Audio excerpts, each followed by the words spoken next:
ጠቅላይ ሚኒስትር ዶክተር አብይ አህመድ የነበሩበት አየር ማረፊያ በዚህ ሰዓት መመታቱ እየተነገረ ይገኛል። ሰላም ውድ የዩቲዩብ ተመልካቾቼ እንደምን አደራችሁ፣ እንደምን ዋላችሁ፣ እንደምን አመሻችሁ በእያላችሁበት ሰዓት አቆጣጠር አሜን። የአምላካችን የልዑል እግዚአብሔር ስም የተመሰገነ ይሁን። ወቅታዊና አዲስ መረጃዎችን ወደ እናንተ ተመልሰን መጥተናል። እስከ መጨረሻው ድረስ ሰብስክራይብ እያደረጋችሁ ድምቷን ጫለቱን ታበረታቱን ስለ በልዑል እግዚአብሔር ስም ጠይቃለሁ። ወቅታዊና አዲስ መረጃ ሀገራችን ኢትዮጵያን ተዋህዶ ሃይማኖታችን በተመለከተ ዛሬም ወቅታዊና አዲስ መረጃዎችን ወደ እናንተ እናደርሱናል።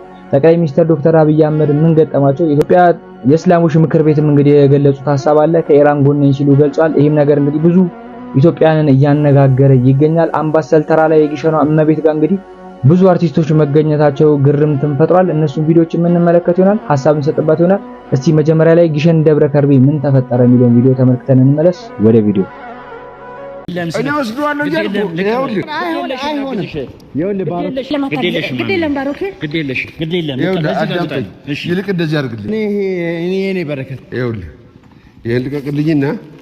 ይሄን ላግዝ ግድ የለም። ኧረ ግድ የለም አልኩህ። ምን ወስዷለሁ?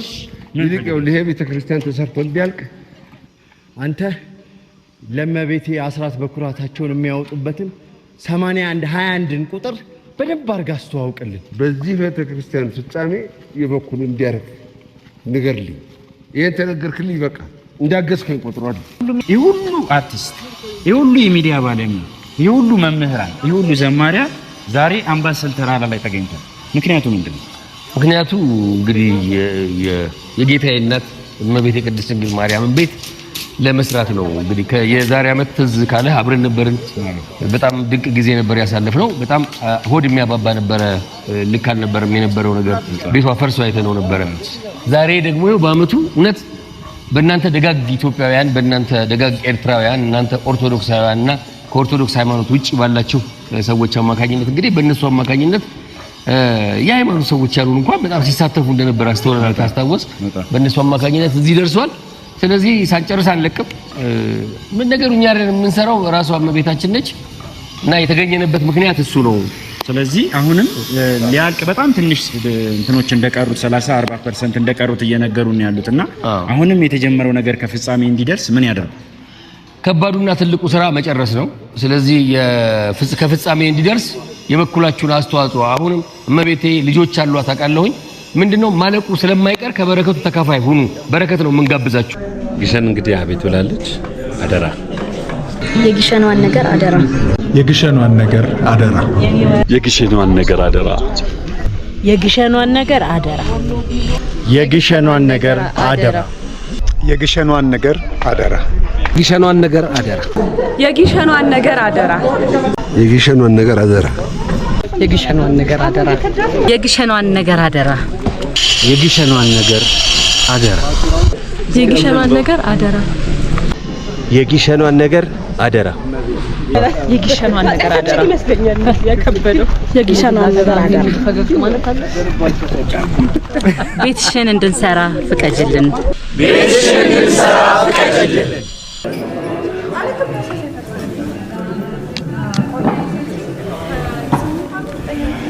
ቤትሽን እንድንሰራ ፍቀጅልን።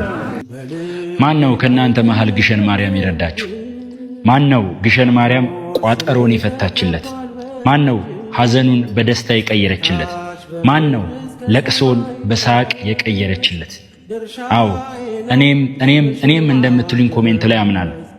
በጣም ደስ ብሎኝ ነው የመጣሁት፣ በጣም ከፍቶኝ ነው የመጣሁት። በሁለት ስሜቶች መካከል ነኝ ያለሁት።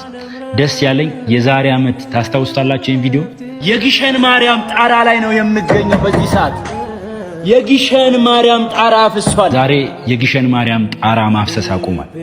የግሸን ማርያም ግድግዳ ታድሷል። የግሸን ማርያም ግቢ ሰፍቷል። እጅግ ደስ ያለኝ ይሄ ነው። ነገር ግን አሁንም 30% የሚቀረውን ስራ ወደ እናንተ ይዤ ስመጣ ቲክቶክ በእያንዳንዱ ቪዲዮዎቼ እያወረዱብኝ ነው። ስለዚህ ማድረግ ያለባችሁን ታውቃላችሁ። ለዓላማው ስትሉ ይዤው ለመጣሁት ሐሳብ ስትሉ አብዝታችሁ ቀጥቅጣችሁ ይህንን ቪዲዮ ሼር፣ ኮፒ ሊንክ፣ ሪፖስት በማድረግ ብዙዎች ጋር አድርሱልኝ። ግሸን ማርያም ትስጥልኝ።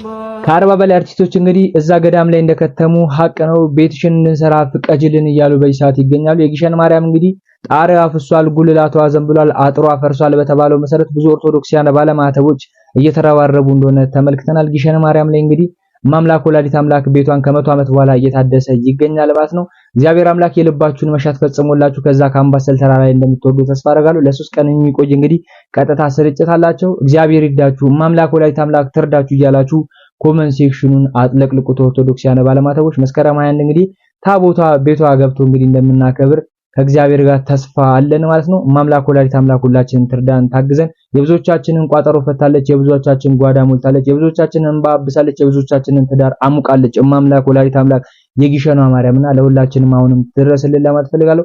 እንግዲህ ጠቅላይ ሚኒስትር ዶክተር አብይ አህመድ ምን ገጠማቸው፣ እንደዚሁም ሌሎች መረጃዎች አሉ ከኢራን ጎን ነኝ ሲሉም የገለጹት አሉና እነሱን ቪዲዮዎች ተመልክተን እንመለስ። መጨረሻ ላይ ሐሳብ እንሰጥበት ይሆናል። ወደ ቪዲዮዎቹ ጠቅላይ ሚኒስትር ዶክተር አብይ አህመድ የነበሩበት አየር ማረፊያ በዚህ ሰዓት መመታቱ እየተነገረ ይገኛል። ጠቅላይ ሚኒስትር አብይ አህመድ በአዘርባጃን ጉብኝት አድርገው መመለሳቸው ይታወቃል። ታዲያ የአዘርባጃን አየር ማረፊያ በዚህ ሰዓት ላይ በኢራን ነው በተባለ ድሮን ተመቷል እየተባለ የሚገኝ ቢሆንም ኢራናውያንና የኢራን ከፍተኛ ባለስልጣናት ግን የኛ ድሮን አዘርባጃንን አልመታም ሲሉ ተከላክለዋል። እንደሚታወቀው በቅርቡ ቱርክ እንደዚሁም ደግሞ ሌሎች የአውሮፓና ሌሎች የኤሽያ አገራትም እንደዚሁ በድሮን እየተመቱ እንደሆነ ይታወቃል። ታዲያ ይሄንን ድሮን የተኮሰችው ወይም ደግሞ ይሄንን ድሮን የላከችው ኢራን ነች ብትባልም ኢራን ግን ይሄንን በፍጹም አላደረኩም እያለች ትገኛለች። ታዲያ እነዚህን የአውሮፓ ሀገራት በተለይ ደግሞ የኔቶ ሀገራትን ወደ ጦርነቱ ለመክተት ማን ነው እየተኮሰ ያለው የሚለው አነጋጋሪ ሆኗል። በዚህ ሰዓት በተሰማ መረጃ መሰረት የኢትዮጵያ ሙስሊሞች በዚህ አስቸጋሪ ወቅት ከኢራን ወንድሞቻቸው ጎን እንዲቆሙ ጥሪ ቀረበ። ሼክ ኢብራሂም ቱፋ ከኢራን ጎን መሆናቸው እንዲሁም በይፋ ገልጿል። የኢትዮጵያ እስልምና ጉዳዮች ጠቅላይ ምክር ቤት ፕሬዝዳንት ሼህ ኢብራሂም ቱፋ በኢራን እስላማዊ ሪፐብሊክ ከፍተኛ መሪ ላይ የደረሰውን ህልፈት ተከትለው በአዲስ አበባ በሚገኘው የኢራን ኤምባሲ በመገኘት የሐዘን መግለጫ ሰጥተዋል። በደረሰው ጥቃት መሪው በሰማዕትነት ማለፋቸው ለመላው የኢራን ህዝብና እንዲሁም ደግሞ መንግስት ታላቅ ሐዘን መሆኑ ገልጸዋል። ይህ ህልፈት ለኢራን ብቻ ሳይሆን ለመላው የዓለም ሙስሊሞች ትልቅ ኪሳራ መሆኑ ሼክ ኢብራሂም ቱፋ በመግለጫቸው ላይ የተሰማ ሰበር መረጃ አለ። የኢትዮጵያ እስልምና ጉዳዮች ጠቅላይ ምክር ቤት ፕሬዝዳንት ሼክ ኢብራሂም ቱፋ አዲስ አበባ በሚገኘው የኢራን ኤምባሲ በመገኘት ከኢራን ጎን መሆናቸውን በይፋ አረጋግጠዋል።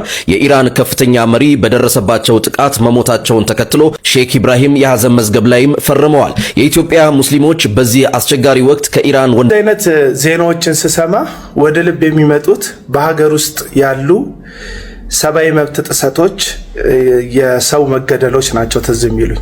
ቅርብ ጊዜ እንኳን የምታስታውሱ ከሆነ በአርሲ ኦርቶዶክስ ክርስቲያን በመሆናቸው ከ21 ሰዎች በላይ ተገለዋል። ሌሎች ደግሞ ከባድ የአካል ጉዳት ደርሶባቸዋል።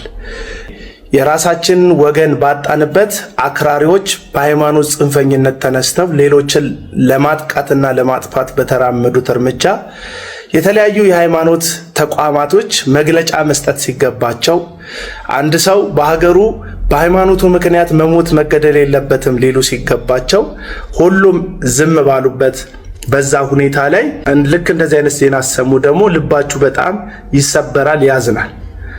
አሁን ኢትዮጵያ በጥጋባቸው ምክንያት የራሳቸውን ኢንተረስት ለማሟላት ወደዛና ወደዚህ ሚሳኤል በሚተኳኮሱ ደረታቸውን በመሳሪያና በጉልበት ባሳበጡ ሀገራት መካከል ገብታ ከዚህ ጎን ነኝ ከዛ ጎን ነኝ ማለቷ በክፉ አገራት ወይም እኛን ሊያጠፉ አቅም ባላቸው በታጠቁ ሀገራት ክፉ አይን እንድትታይ ከማድረግ ባለፈ ለኢትዮጵያ የሚጠቅማት ምንም አይነት ጥቅም የለም ባይ ነኝ። በቅርብ ጊዜ እንኳን በሀገራችን ውስጥ በተቀሰቀሱ ጦርነቶች ብዙ ሴቶች ባሎቻቸውን፣ ብዙ እናቶች ልጆቻቸውን፣ ብዙ ህፃናት ወንድሞቻቸውና እህቶቻቸውን የተነጠቁበት፣ ሌሎች ቀሪዎች ደግሞ አካል ጉዳተኛ ሆነው የእድሜ ልክ ሀዘንና ጸጸት ያተረፉበት በትግራይ የተነሳ ጦርነት እንዲሁም በአማራ ክልል የተነሳ ጦርነቶች አሉ። በእነዚህ ጦርነቶች ውስጥ ብዙ ቤቶች በሀዘን ተመተዋል። ብዙ ህፃናት ከትምህርት ገበታቸው ተፈናቅለዋል። ሌሎቹ ሞተዋል። ህፃናት መማር ባለባቸው እድሜያቸው ላይ የባሩድ ሽታ እያሸተቱ በየቤታቸው በሞት ፍርሃት ተሸብበው እንዲደበቁና በስጋት እንዲወድቁ ተደርጓል። የትኛውም የሃይማኖት ተቋም በእነዚህ እልቂጦች በእነዚህ እርስ በርስ በምናደርጋቸው መጫረሶችና መታኮሶች ላይ ኖ ሃይማኖት ይሄን አይፈቅድም፣ አንተም ተው አንቺም ተይ ብለው የእርቅን ስምምነት ሲያደርጉ ወይም የሰላምን መግለጫ ሲሰጡ የትኞቹም የሃይማኖት ተቋሞች አላየንም። ይህንን ባላየንበት በስጋ የሚዛመድ በኢትዮጵያዊነት የሚካፈልህን ወንድምህን ሐዘን ባልተጋራህበት በዚህ ሁኔታ ላይ በጥጋበኞች መካከል በተፈጠረ ግጭት መሃል ገብተክ ከኢራን ጎን ነኝ፣ ከአሜሪካ ጎን ነኝ፣ ከእስራኤል ጎን ነኝ ማለት ከአትራፊነቱ አጉዳይነቱ ከጥቅሙ ጉዳቱ የሚያመዘን እንደሆነ ነው የሚሰማኝ። እኔ እንደዚህ አይነት ነገሮችን ስሰማ ግብዝ ከመሆን ያለፈ ነገር አይመስለኝም። መቼም እንስማማበታለን። እኔ ይህንን ነገር የማወራው ወንድማችሁ ሃይማኖት አለኝ። ሰብአዊነት ላይ ካልተመሰረተ እምነትህ ግን በጣም አሳዛኝ ነው ብዬ አስባለሁ። ሰብአዊነት ደግሞ አጠገብ ከፈሰሰው ደም ከቆሰለው ቁስል ካዘነ ወንድም የሚነሳ እንጂ ባህር ተሻግሮ በግብዝነት እዛ መንደር ላይ ላለ ሰው ብቻ አዝናለሁ እዚህ መንደር ላለው ሐዘን አይመለከተኝም የሚል ከሆነ እሱ ግብዝነት ነው እና ግብዝነታችንን ብናስተካክል መልካም ነው እላለሁ። መልካም ቀን። ከኢራን ወንድሞቻቸው ጎን እንዲቆሙ ጥሪ ቀረበ። ይህን ቪዲዮ 10፣ 20፣ 30 ጊዜ ኮፒ ሊንክ ሸር አድርጋችሁ አጥለቅልቁት። ሰምታችሁ የምታልፉ ከሆነ እመቤቴ ማርያም የሥራችሁን ትስጣችሁ። ሼህ ኢብራሂም እንዳሉት የኢትዮጵያ እህት ወንድሞች ሙስሊሞች ማህበረሰብ ከኢራቅ ጎን ነን ይላሉ። በምን ካልኩሌሽን፣ በምን ፊዚክስ? በእምነት ከሆነ እንግዲህ አቡነ ማትያስም ነገ የሲኖዶሱ አባል የኦርቶዶክስ መሪ ይነሱና ከእስራኤል ጎን ነን ይበል። የሀገር ውስጥ ችግር አልበቃ ብሎን ነው እርስ በርስ መጠላለፉ፣ የእርስ በርስ ቶክስ፣ አንዱ ሀገር ወደ አንዱ ሀገር ወላጅን አለመቅበር፣ ሂዶ ወንድምን አለማርዳት፣ ከአንድ ሀገር ወደ አንድ ሀገር ሰርቶ አለመብላት፣ ይሄ ነገር አልበቃ ብሎ ነው ወይ? የትም ለማናቃት ኢራቅ፣ የትም ለማናቃት እስራኤል 24 ሰዓት እንደዚህ ሆናችሁ ሴንቴቲክ ማመረታችሁ ኦሪጂናል ማስገባችሁ የሚገዛችሁ የማህበረሰብ የኢትዮጵያ ሙስሊም እህት ወንድሞቻችን ድምጽ መሆን ካለባቸው በአርሲ ሸርካ ለሚታረዱ ምእመናን እንጀራና ፍርፋሪ ፍለጋ በተኙበት በገጀራ ለተቆራረጡት ለነዛ ነው ድምጽ መሆን ያለባቸው። ሴንቴቲክ መሆን ኦሪጂናል ለሚገዟቸው ያመረቱትን ልብስና ሸቀጥ ለሚገዟቸው አንድ ጀልባ አንድ መርከብ ላይ ሆኖ ስለዛች ጀልባና መርከብ ደህንነት ስለዛች መርከብ ሰላም እንጂ አልፎ ስለሚመጣው ግዙፍ መርከብ በላዩ ላይ በመጣ ጊዜ ደፍጥጧት ወይ እንደታኮም እንደሚጠቀምባት ስለዛ መርከብ አናወራም። ኢራቅ ለእናንተ በእስልምና በአንድ አላህ በሚለው ብትገናኙ እስራኤል የምትባለው ሀገር በእኛ ሀገር በኦርቶዶክስና በመስቀል መተሳሰሩ አይቀርም። ግን ጣጣቸውን ዳፋቸውን እዘው እስራኤልም ያን ያክል ፕላስቲክ ሚሳኤል ስታመርት አንድ ቀን ኢትዮጵያ ጠላትን የምትከላከልበት ከጉረቤት ጋር የምትጋጠምበት ብላ አንድ ፕላስቲክ ሚሳኤል አልሰጠችም። ኢራቅ የምትሏት ለ100 ዓመት ገደል ቆፍራ እንደ ፍልፈል ኒኩሌር ስታብላላ መርዟን ስትቀምም ራሷን ነፃ የምታወጥባት እንጂ የኢትዮጵያ ሙስሊም የምታድንበት አይደለም።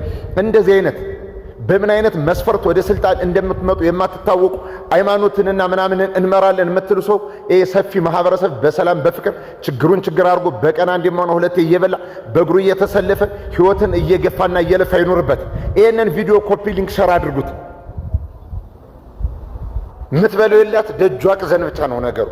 ኢትዮጵያ የራሷ የእርስ በርስ ጦርነትን ሰላም ፈጥሮ ወደ አንድነት ለመምጣት ከዚህ ግባ የማይባል ስራ እየተሰራ ስላልሆነ ወደ አንድነት እንድንመጣ አምላካችን በጋራ እየጸለይ ይቼ የቆምንባት መርከብና ጀልባ በፍቅር እንድንሳፈርባት ሰላም ክርስቲያን ጴንጤዋ ቀይ ፈታ እንዲኖርባት ሁሉም ዛፍን ማመነ ድንጋይ ማመነ አምላኩንም ተቀበለ እንዲኖርባት ይችን ሀገር ሰላሟን እናስጠብቅላት። ከዛ ውጭ ጥጋብ ንፍት ሲያረጋችሁ ማን እንደመረጣችሁ የማትታወቁ በየእምነት ተቋማት ያላችሁ ሰዎች እየፈነዳችሁ ህዝብን ከህዝብ የሚያጋጭ እኛ አንድ ሀገር ሉዓላዊነት ያላት ሀገር የኢትዮጵያ ፕሬዝዳንት የሚሆን ጠቅላይ ሚኒስትር ወጥቶ ስለ ቱርክም ስለ ህንድም ስለ ቻይና ማውራት ይችላል። የእምነት ተቋም ስለ እምነት ነው። የኢትዮጵያ ሙስሊም መሪ ስለ ኢትዮጵያ ሙስሊም ነው የሚመለከተው። የኢትዮጵያ ኦርቶዶክስ ሲኖዶስ ስለ ኢትዮጵያ ኦርቶዶክስ ሲኖዶስ ነው የሚመለከተው። አልጠግባይ ሲተፋራል በማይመለከተን እየገባን ከችግር ላይ ችግር ያለን ሀገር አሽቋልጠንና አንቋልጠን ሀገሩን ወደ መፍረስና ወደ መፈራረስ እንዳንዳርገው ወንድማችሁ ገብረየስ ነኝ። እመለሳለሁ። ሙስሊሞችንም ቢሆን እኚህ ሐጂ ኢብራሂምንም ቢሆን አንድ ጥያቄ መጠየቅ እፈልጋለሁ። የሚቀርበው ኢራን ነው ወይስ አርሲ ነው? ማውገዝ የሚገባን መጠየቅ የሚገባን እዚሁ አብረው የሚበላውን አብሮ የሚጠጣውን ወገን ነው ወይስ ደግሞ ሩቅ ተሻግረን በስንት ሺህ ማይልስ ተሻግረን ነው መጠየቅ የነበረብን የሚገባን? ለማንኛውም ብዙ ነገሮች ያስተዛዝባሉ። ብዙ ነገሮችንም እያወቅን ነው። ብዙ ነገሮችም ላይ እየነቃን ነው። ለማንኛውም እኛ ፍርድ ማስተዛዘኛ ከሰዎች አንጠብቅም። ነገር ግን እንደ ሰብአዊነት እንደ አብሮ እንደመኖር የሆነ ነገር ተጠብቃላችሁ። ግን ለካ እኛ ኦርቶዶክሳውያን እዚሁ ሀገር ላይ እየኖርን እዚሁ ላለ ማህበረሰብ ሩቅ ነን ማለት ነው። ለማንኛውም እዛም የሞቱት ወገኖቻችን ናቸው። እዛም በጦርነት የሚያልቁት ወገኖቻችን ናቸው። እዚህ ደግሞ የቅርቡን ደግሞ ስናይ እጅግ ዘግናኝ በሆኑ ነገሮች ሁኔታዎች ሲፈጸሙ እያየን ነው። ስለዚህ ያንን የሚያደርጉ ሰዎች ደጋፊ ያላቸው ማለት ነው። ኦርቶዶክሳውያን ላይ ጽዳት የሚፈጽሙት ሰዎች፣ አርሲ ላይ ጽዳት የሚፈጽሙ ሰዎች ኦርቶዶክሳውያን የማጽዳት ስራ ደጋፊ ያላቸው ማለት ነው። ያንን ተረድተናል። ለማንኛውም የኛ አምላክ አያንቀላፋም። ፍርድ ከሱ እንጠብቃለን። ፍርዱንም በቅርብ እናያለን ማለት ነው። ሰላማችሁ ይብዛ። የኢትዮጵያ እስልምና ጉዳዮች ጠቅላይ ምክር ቤት ፕሬዝዳንት የሆኑት ሐጂ ኢብራሂም ቱፋ እንግዲህ ዛሬ በኢራን ኤምባሲ በመገኘት አጋርነታቸውን ገልጸዋል። ዋናው ነገር ጦርነቱ እዛ ፖለቲካዊ ቢሆንም እዚህ ሃይማኖታዊ ነው። ስለዚህ ቤተ ክህነቱም የኢትዮጵያ ወንጌል አማኞች አብያተ ክርስቲያናት ካውንስሉም እስራኤል ኤምባሲ ሄዶ አጋርነቱን መግለጽ አለበት። እዚህ አጠገባችን በጠራራ ፀሐይ እየታረዱ ላሉ ዜጎቻችን አንድ መስመር የሐዘን መግለጫ ማውጣት ያቃተን ሰዎች ኤምባሲ ድረስ ሄደን ለቅሶ መድረስና አጋርነታችንን መግለጽ በጣም እንደ ሀገር ወራዳ ሰዎች መሆናችንን ማሳያ ነው። አሁን ሐጂ ለምን ኢራን ኤምባሲ ሄዱ ስንል ኢራኖች እኮ ሙስሊሞች ናቸው ይላሉ። ቤተ ክህነቱም እስራኤል ኤምባሲ ሄዶ አጋርነቱን ይግለጽ ስንል እነሱ እኮ አይሁዶች ናቸው፣ ክርስቲያንን ይጠላሉ። እነዛም እኮ ሺያዎች ናቸው፣ ሱኒዎችን እንደ ካፊር ነው የሚያዩት። ስለዚህ አይሁዶችም ክርስቲያንን ይጠላሉ፣ ሺያዎችም ሱኒን ይጠላሉ። ስለዚህ ሃይማኖታዊ ብለህ ምናምን ልታለባብስ እንዳትሞክር። እንደ ሀገር ወርደን ሞተን ተቀብረናል። አይናችን ስር አጠገባችን ጎረቤታችን እየሞተ ለቅሶ የማንደርስ ሰዎች ነን። ኢራንና እስራኤል ተታኮሱ ብለን ግማሻችን ከኢራን ግማሻችን ከእስራኤል ጎን ነን የምንለው። ስለዚህ አሁን የኔ መልእክት ምንድነው? ከኢራንም ከእስራኤልም ጎን የቆማችሁ ሰዎች ይደክማችኋል፣ ተቀመጡ። የምሬ ነው፣ ይደክማችኋል፣ ተቀመጡ። እናቶቼ በሁለት ጥይት ተመታ በገጀራ ቆስላ ድጋሚ አታቃስቺ ዝም በይ የምትባል የ8 ዓመት ህፃን አታሰምማችሁ? ድምጽሽ እንዳይሰማ መጥቶ ይገድሉሻል የምትባል ህፃን ገና በጨቅላነቱ እግሩን ያጣው ህፃን አያሳስባችሁ? ወላጆቻቸው የት እንደሄዱ ግራ የገባቸው እናቶች ልጆቻቸውን በጀርባቸው አዝለው በጥይት ሲረሸኑ አያሳዝኗችሁ? የነሱ ህመም ካላሳመመን፣ የነሱ መቁሰል እኛን ካላደማን፣ የነሱ መርከም ካላዳከመን እውነትም የዚህ ቤተክርስቲያን አካል አይደለን፣ ጎለናል ማለት ነው። ጠላቶቻችን ዙሪያችንን ከበዋል። እግዚአብሔር የእሳት አጥሮ ነው ባይጠብቀን እኛ መች ራሳችንን ጠበቅን? ሁሉ ነገር እኛ ላይ ነው የሚወረወረው ሃይማኖታችን ትክክል ስለሆነ። ወደኛ የሚወረወረው ድንጋይ ላይ በዝምታችን ጊዜ ህግ የሚያስከብሩት አካላት ዞር ብለው ያዩ። መልስ ለመመለስ ወንድሞቻችን ገና ብድግ ሲሉ ወይንም ሁለት ምዕራፍ ይዘን ብድግ ስንል መግለጫ እኛ ላይ ይጎደጎዳል። ኦርቶዶክስ እየተሰደብሽ ኑሪ መልስ አትስጪ የተባለች ነው የሚመስለው። በምንኖርበት ዘመን ርስቷ ይነጠቃል፣ አደባባዩ ይቀማል፣ መጻሕፍቷ ይቆነጻጸላሉ። ገድልና መጻሕፍቶቿ እየተገለጡ በየአደባባይ ይሳለቁባቸዋል። በዚህ ሁሉ መካከል እውር ታበራለች፣ ለምጻም ታነጻለች፣ መንገድ ታሳያለች። የሰማይ ቀስተ ደመና ጉልላቷ ላይ አለ። ማን ይመስገን? ክብርና ምስጋና ለስሙ ይሁን የአባቶቻችን አምላክ። እግዚአብሔር ከኛ ጋር ባይሆን ኖረው አለ መዝሙረኛው ዳዊት፣ ጠላቶቻችን ሕያዋን ሳለን በዋጡን ነበር። አያችሁ፣ ጠላት በጣም እኛ ላይ አለ። ማንም ሌላ ጠላት ያለበት ሃይማኖት የለም እኮ። ኮሽ ሳይል በዓላትን የምናከብረው እኛ ነን አይደል? ማንንም ሳንናገር አክብረን የምንገባው እኛ ነን። እየተሰደብን አደባባዮቻችን ተነጥቀው በየጎዳናው እየሰደቡን ሲያልፉ በወታደር የሚታጀቡት ሌሎች ናቸው። እኛ የእንጀራ ልጅ ነን። ኢትዮጵያ ውስጥ በአሁኑ ሰዓት ኦርቶዶክስ የእንጀራ ልጅ ነች። ይሄ ግልጽ እኮ ነው፣ የሚታይ ነገር ነው። ተገፍታ የምትኖር ሃይማኖት፣ ርስቷ የሚነጠቅ ሃይማኖት፣ ካህናቶቿ በአደባባይ በጥፊ የሚመቱባት፣ በድንጋይ እየተቀጠቀጡ የሚገደሉባት፣ ሁለት መስመር መግለጫ የማይወጣ ለምን እንዲሆንኩ ስትል ደግሞ በሷ ላይ መግለጫ የሚጎደጎዱባት፣ ማስጠንቀቂያ የሚበዛባት፣ አገልጋዮቿ እየታፈኑ እየተያዙ መከራ የሚቀበሉባት ናት። አደባባይ ላይ የሚታይ ግልጽ ነው። በዚህ ሁሉ መካከል ግን ክርስቶስ ይመጣል። ምርቱን ከገለባ ሊለይ እነሆ በቶሎ እመጣለሁ ይላል። በዚች መንገላታት በበዛባት ሃይማኖት ውስጥ ሀገራችን ሰማይ ነው ብለው የጸኑት ያሸንፋሉ። ክብርና ምስጋና ለአምላካችን ለእግዚአብሔር። የእንጀራ ልጅ ነን ኢትዮጵያ ውስጥ በአሁኑ ሰዓት ኦርቶዶክስ የእንጀራ ልጅ ነች። ይሄ ግልጽ እኮ ነው፣ የሚታይ ነገር ነው። ተገፍታ የምትኖር ሃይማኖት፣ ርስቷ የሚነጠቅ ሃይማኖት፣ ካህናቶቿ በአደባባይ በጥፊ የሚመቱባት፣ በድንጋይ እየተቀጠቀጡ የሚገደሉባት፣ ሁለት መስመር መግለጫ የማይወጣ ለምን እንዲሆንኩ ስትል ደግሞ በሷ ላይ መግለጫ የሚሽጎደጎዱባት፣ ማስጠንቀቂያ የሚበዛባት፣ አገልጋዮቿ እየታፈኑ እየተያዙ መከራ የሚቀበሉባት ናት። አደባባይ ላይ የሚታይ ግልጽ ነው። በዚህ ሁሉ መካከል ግን ክርስቶስ ይመጣል። ምርቱን ከገለባ ሊለይ እነሆ በቶሎ እመጣለሁ ይላል። በዚች መንገላታት በበዛባት ሃይማኖት ውስጥ አገራችን ሰማይ ነው ብለው የጸኑት ያሸንፋሉ። ክብርና ምስጋና ለአምላካችን ለእግዚአብሔር። ጠላቶቻችን ዙሪያችንን ከበዋል። እግዚአብሔር የእሳት አጥሮ ነው ባይጠብቀን እኛ መች ራሳችንን ጠበቅን? ሁሉ ነገር እኛ ላይ ነው የሚወረወረው፣ ሃይማኖታችን ትክክል ስለሆነ። ወደኛ የሚወረወረው ድንጋይ ላይ በዝምታችን ጊዜ ሕግ የሚያስከብሩት አካላት ዞር ብለው ያዩ። መልስ ለመመለስ ወንድሞቻችን ገና ብድግ ሲሉ ወይንም ሁለት ምዕራፍ ይዘን ብድግ ስንል መግለጫ እኛ ላይ ይጎደጎዳል። ኦርቶዶክስ እየተሰደብሽ ኑሪ መልስ አትስጪ የተባለች ነው የሚመስለው። በምንኖርበት ዘመን ርስቷ ይነጠቃል፣ አደባባይ ይቀማል፣ መጻሕፍቷ ይቆነጻጸላሉ። ገድልና መጻሕፍቶቿ እየተገለጡ በየአደባባይ ይሳለቁባቸዋል። በዚህ ሁሉ መካከል እውር ታበራለች፣ ለምጻም ታነጻለች፣ መንገድ ታሳያለች። የሰማይ ቀስተ ደመና ጉልላቷ ላይ አለ። ማን ይመስገን? ክብርና ምስጋና ለስሙ ይሁን የአባቶቻችን አምላክ። ክርስቲያን ለምን መከራ ደረሰብኝ ብሎ ከሚማረር ይልቅ መከራውን እግዚአብሔር አሳለፈኝ ብሎ የሚያመሰግን መሆን አለበት። እግዚአብሔር ባለበት የሚደንቅ ነገር ይሰራል። እግዚአብሔር ድንቅ ነው። በልዎ ለእግዚአብሔር ግሩም ግብርከ። እግዚአብሔር እንደዚህ በል፣ ስራ ግሩም ነው። ባይኖረንም እግዚአብሔር ስራው ግሩም ነው። ጉስቁልና ቢያጠቃንም እግዚአብሔር ስራው ግሩም ነው። ዕውቀት እየተከፈለብን ብንጨነቅም እግዚአብሔር ስራው ግሩም ነው። የማምሻ ዘመናችን ድካም የበዛበት ቢሆንም ፍጻሜያችንን ስለሚያሳምረው እግዚአብሔር ስራው ምንድነው? ንገሩኝ። ግሩም ነው በሉ። የበላችሁ የጠጣችሁ ብቻ የለበሳችሁ ገንዘብ ያላችሁ አይደላችሁ። ሰው ስለሆንን እግዚአብሔር ስራው ምንድነው ወገኖቼ? ግሩም ነው። ግሩም ነው። ቢኖረንም ባይኖረንም እግዚአብሔር ስራው ምንድነው? ግሩም ነው። በስጦታው አይለካም። እግዚአብሔር ስለሰጠን አይደለም፣ ሳይሰጠንም ግሩም ነው። በመከልከል ውስጥ ሰጪ ነው። እግዚአብሔር የሚከለክለን የማይጠቅመንን ነው፣ የሚሰጠን ለኛ የሚበጀንን ነው። ለምንን ሁሉ አይሰጠንም፣ ምክንያቱም ስራው ግሩም ነው።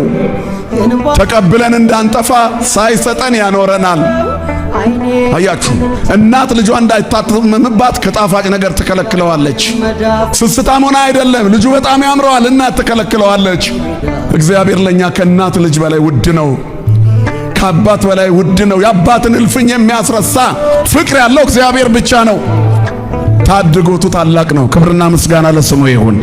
ስለዚህ የሰይጣንን ውሸት አትስሙ። ጻድቅ ማለት እውነተኛ ማለት ነው። ጻድቅ አይወድቅም፣ የእግዚአብሔርን ኃይል ፈጽሞ አይጠራጠርምና። ስላልተሳካልኝ እግዚአብሔር ስላልቻለ ነው አይልምና። ጻድቅ ሰዘይት ገደፍ ይሪኩ፣ ጻድቅ ሲወድቅ አላየሁም፣ በእግዚአብሔር ኃይል ስለሚያምን። እያመመህ እግዚአብሔር ፈዋሽ ነው በል። እየራበሽ እግዚአብሔር መጋቢ ነው በይ። ምክንያቱም በልተው የሚሞቱ አሉ። ሰዓት ወይ ትኖሪያለሽ። ማን ስላለ ካንቺ ጋራ? እግዚአብሔር ስላለ እግዚአብሔር ይኑር ከኛ ጋራ። እከሌ ከኋላ ተነስቶ ከኔ ኋላ ተነስቶ ትምህርቱን ጨርሶ ሀብታም ሆነ። አታውቀውም። እከሌን ብር ቆጥሮ ነው ያየኸው። በብዙ መከራ ውስጥ ነው ያለው። ለአንተ መሽቶ ይነጋል። ጨው ያለው ጨው የሌለው አትልም። ያገኘውን ትበላለህ፣ ይስማማሃል። የለበስከው በትከሻ ልክ ያምርብሃል። እግዚአብሔር ውበቱ የሆነለት ሰው ምንም ቢለብስ ያምርበታል። የኃጢአተኞችን ሰላም አይቼ በክፉዎች ላይ ቀንቼ ነበር። በአመጽና በግፍ ሥራ የረከሱ ሰዎች ተዝናንተው ሲኖሩ ስታዩ ያስቀናል። ግን የኃጢአተኛ ከፍታ የውሸት ነው። ሪኢክወ ለኃጥእ አብዮ ተላዕለ ከመ አርዘ ሊባኖስ። እግዚአብሔር የሌለው ሰው እንደ ሊባኖስ ዛፍ አድጎ ከፍ ብሎ አየሁት። አምላክ ስለሌለው ግን ከፍ ካለ በኋላ ነፋስ ሲመታ ወደቀ። ግን እዛው አለሁ። ማን ስላለ ከኔ ጋራ? ስለዚህ ታገሱ፣ እግዚአብሔርን ጠብቁት። አታጉረምርሙ ጎደለብኝ ብላችሁ። ድንገት አጣኋቸው። መጀመሪያ ግን እግዚአብሔር እኔን ከነሱ በታች አረገኝ ብዬ ልሰናከል ነበር አለ ዳዊት። እኛ ግን ተሰናክነናል። እንደ ዳዊት ለትንሽ አላልንም፣ ቆይተናል ከወደቅን። ከሌ ከኋላ የተነስቶ እግዚአብሔር ግን ያው ደጅ እየጠናሁት ያዳላል። ብዙ ነገር ብለናል፣ እሱ ግን አያዳላም። በእኛ ቤት ፈቃዱ ልዩ ነው። ስለዚህ አታጉረምርሙ። ጻድቅ አይጣልም፣ አማኛ አይወድቅም። የተጣለ ጻድቅ አላየውም። ዘሩ እህል አጥቶ አይለምንም። ማይተብ ያሰረ ወድቆ አይወድቅም። ማን ያነሳዋል? ማን ያነሳዋል? መድኃኔዓለም ሁላችንን የሚያንሳ ቪዲዮ እንደተመለከታችሁ ነው ዶክተር አብይ አህመድ እንግዲህ ለስራ ጉብኝት ከሁለት ቀን በፊት ከአዘርባጃን መመለሳቸውን ተመልክተናል። በትናንትናው ዕለት እንግዲህ ኢራን በተኮሰችው ሚሳኤል መሰረት እንግዲህ አዘርባጃን አየር ማረፊያ እንደተመታ ይታወቃል ማለት ነው። ምናልባት ዶክተር አብይ አህመድ አንድ ቀን ቆይተው ቢሆን የጉዳቱ ሰለባ እንደሚሆኑ እየወጡ ያሉ መረጃዎች ያመለክታሉ ማለት ነው። እንግዲህ የኢራን ህዝብ ደግፋለሁ፣ የኢራን መንግስት ደግፋለሁ ሲሉ የእስላም ምክር ቤቱ መግለጻቸው ይታወቃልና ይሄ ነገር በብዙዎቹ ዘንድ አስቆጥቷል ማለት ነው። ሀገራችን ኢትዮጵያ ላይ የንጹሃን ደም እየፈሰሰ እንዴት የሌላ ሀገርን እናማሰላለን? የራሳችን አሮብ እንዴት የሌላ ህዝብን እናማሰላለን? የብዙ ንጹሃን ደም እየፈሰሰ ዛሬም የአቤል ደም እየተጣራ እንዴት የሌላ ሀገርን እንመለከታለን? መጀመሪያ ለሀገራችን ነው ማሰብ ያለብን ሲሉ ብዙ ሰዎች የተናገሩ እንደሆነ ተመልክታችኋል ማለት ነው። እግዚአብሔር አምላክ ለሀገራችን ለኢትዮጵያ ደጉም ጊዜ ያምጣልን ለማለት እንፈልጋለን። በቀጣዩ አዲስ መረጃዎች እስክንገናኝ ድረስ ግን ሰላም ቆዩ።